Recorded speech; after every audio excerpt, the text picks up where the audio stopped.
ইসলামকে আমার অধীনস্থ করে, আমি যেরকম চলবো সেরকম সেই হলো কি ইসলাম। বুঝতে পারতেছেন বিষয়? আর এই সংখ্যাগুলো কি হলো বেশি আমাদের বাংলাদেশের কথা আমরা বলি যে আমি যেটা করবো সেটি ইসলাম। না স্যার কিভাবে আমি মুসলমান দাবি করি, অথচ সবাই মুসলমান দাবি করি। আল্লাহ তাআলা আমাদেরকে বোঝার তৌফিক দান করেন সকলে আমিন। ইনশাআল্লাহ ভাই, ইসলামী আন্দোলন বাংলাদেশের জন্য, এই বাংলাদেশের কর্মীদের জন্য এই নির্বাচনটা ছিল একটা পরীক্ষা।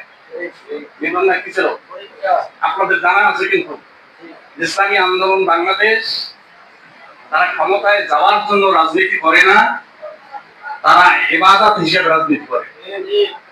তাই কোনো একজন কর্মীর ভিতরে এই নিয়ে থাকা উচিত না যে আমি অমুক আসনটা পেয়ে যাব, আসনটা পাওয়ার জন্য আমি চেষ্টা চালাবো। চেষ্টা কেন চালাবো? ওই আসন পেয়ে আমি আল্লাহর দ্বীনকে বাস্তবায়নের জন্য যেই ক্ষমতাটুকু অর্জন করবো সেই ক্ষমতাটুকু আমি প্রয়োগ করবো। এটা হলো আমাদের মূল মাকসাদ। যদি সারা জীবন মেহনত করে ইসলামী আন্দোলন বাংলাদেশ একটা ছিল যদি না পায়, কিছু আসে যায়? আমাদের কাজ হলো জান্নাত পাওয়া, মেহনত করা পাওয়া।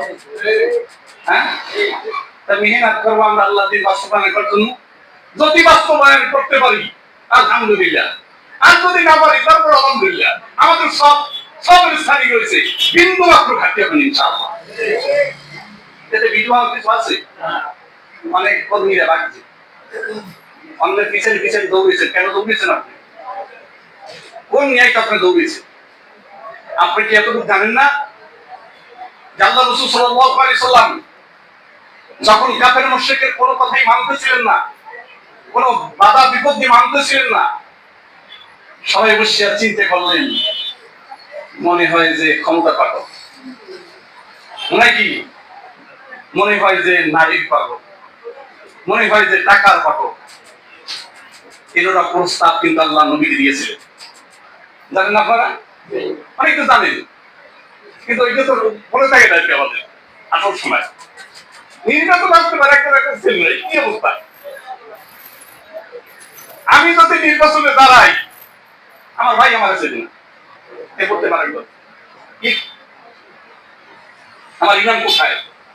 এই ইমামকে সোজা করার জন্য ইসলামী আন্দোলন বাংলাদেশে আসছি। বাংলাদেশ সিট পাওয়ার জন্য আসে না, আমাকে প্রশ্ন করা হয়েছে, কই প্রশ্ন করতে এরাই দেখবেন একজন সিট তো একটাও হবে না।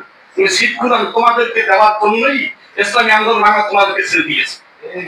আমরা তো সিট নেওয়ার জন্য তোমাদেরকে ছাড়িনি। আমরা যদি সিটই চাইতাম তাহলে তো তোমাদের সাথে